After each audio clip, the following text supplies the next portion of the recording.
Neurodivergent. Spectrum. Atypical learner. We have all heard these quasi-clinical terms used to describe someone other, someone different. But what if I told you that every human mind is unique, a variable blend of attention, perception, cognition, and emotion? Those individuals with ADHD, OCD, dyslexia, autism, and a myriad other traits represent only a small fraction of a broad spectrum we all fall upon. These differences are not clinical deviations, but rather wonderful expressions of our natural diversity and sources of endless potential. As such, I prefer the term neurodiverse to describe these amazing minds. Did you know that many of history's foremost leaders, innovators, and creators are or were neurodiverse? It's hard to imagine modern science without the brilliant minds of Sir Isaac Newton or Albert Einstein, art without Matisse or Van Gogh, film without Sir Anthony Hopkins, or sports without Simone Biles. These individuals represent only a few among millions of neurodiverse pioneers whose successes are not in spite of their differences, but because of them. The big question is then, how do we support the contributions of neurodiverse people? The answer? Liberal arts colleges. Liberal arts colleges offer a unique opportunity to consider neurodiversity in a defined environment. I invite you to join me, a neurodiverse student, to explore the intersection of neurodiversity and the liberal arts and view the insights gleaned at their crossroads. But first, let's take a step back to senior year of high school, when many neurodiverse applicants, particularly those interested in highly competitive institutions such as Amherst, are told not to disclose their neurodiversity. Yet, they and their peers are told to tout extreme athleticism, high EQ skills in leadership and public speaking, or simply academic prowess in math, science, or literature. Yet, why are the unique skills of neurodiverse students superseded by attention deficits, behavioral challenges, or struggles reading or writing? This is especially paradoxical when we consider that many of these neurodiverse students, their unique neurotypes is what allows them to succeed in the first place. Today, very few institutions make clear, either implicitly or explicitly, that they offer an environment that takes into account and adapts for the unique needs of neurodiverse learners. When neurodiversity is a taboo subject in secondary education, loss is the opportunity for an important discussion regarding the myriad benefits that neurodiverse students bring for their peers, faculty, staff, and the institution as a whole. As we've learned from the field of disability advocacy, the biggest obstacle is often not the disability, but rather a world not built for everyone. Like all students, neurodiverse learners require an environment that is supportive, that provides guidance, and that allows them to thrive. Sadly, at Amherst and other institutions, neurodiverse students may be forced to adapt and conform to educational environments built around rigid definitions of normal, whether that be attention, perception, or simply expression. Such systems suppress the unique learning styles and expressional abilities of neurodiverse students. Take, for example, students with dyslexia, whose reading speed may be 20% that of a normal reader, but whose mastery of the material is not reduced in the slightest. In fact, many dyslexics possess unique abilities to express themselves and adapt to situations where others may fail. I am personally all too aware of rigid educational systems that punish difference. When I was taking my high school multivariate calculus class, I received a failing grade on my first quiz and was shocked. I had studied for weeks and knew that I had put my best work on paper. When I asked my professor what went wrong, he simply replied, "I couldn't read your handwriting, not even your name at the top of the page, so I just stopped grading." I was dumbfounded and had to have my father transcribe all of my written math work going forward. I was confused on how my mastery material and my work that I had put into this material was deemed irrelevant because my handwriting missed an arbitrary standard.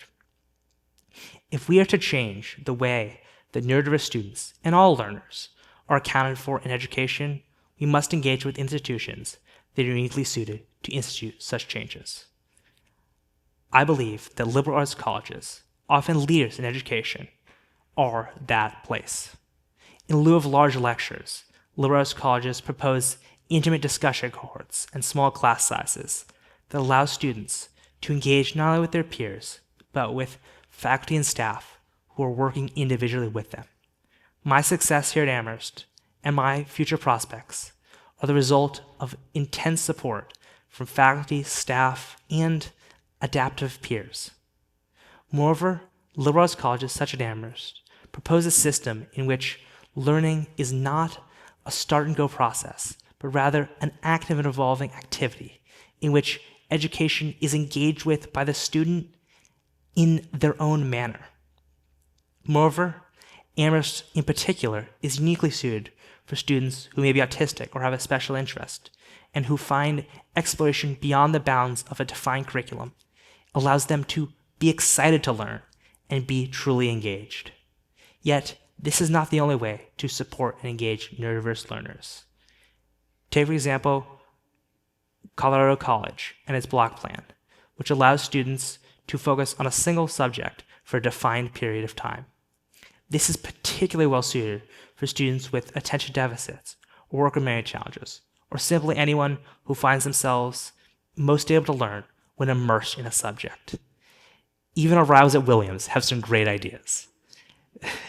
Their tutorial system, which focuses on 2-on-1 student-to-faculty ratios, allows for intense communication and the development of close interpersonal dynamics, unlike anywhere else.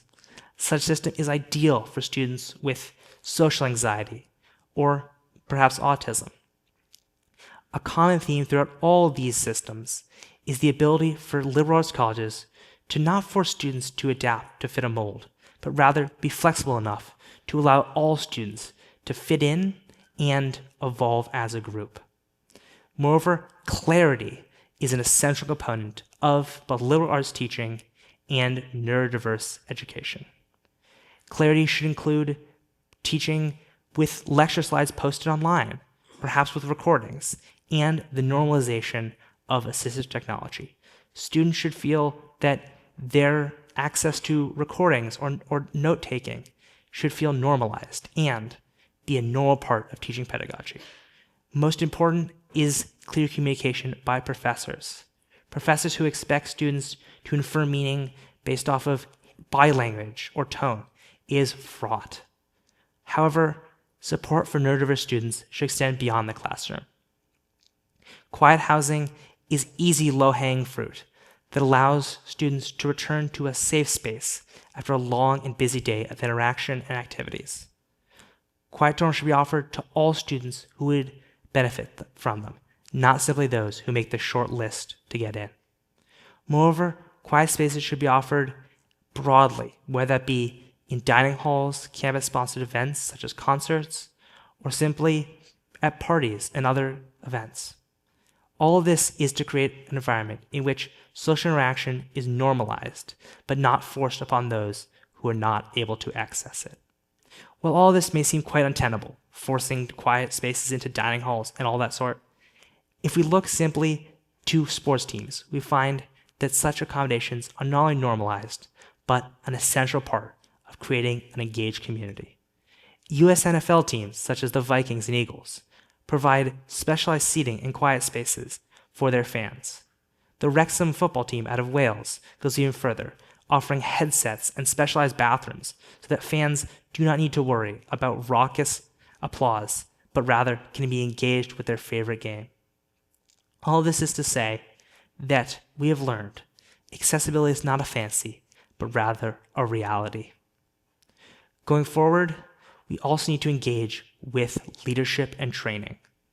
Training faculty and student leaders to understand that neurodiverse students, like everyone, want to be engaged in social activities is an essential component of creating an adaptive environment. Whether that be pre-orientation or simply perfect training for all students. Moreover, career services should be attuned to the needs of neurodiverse students.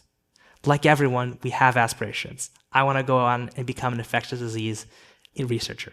But we need to ensure that teaching and mentorship is able to adapt to the needs and goals of everyone. However, such materials should be widely publicized so that potential applicants back in high school are able to know that they are able to find a place that not only adapts to them, but considers who they are as a person.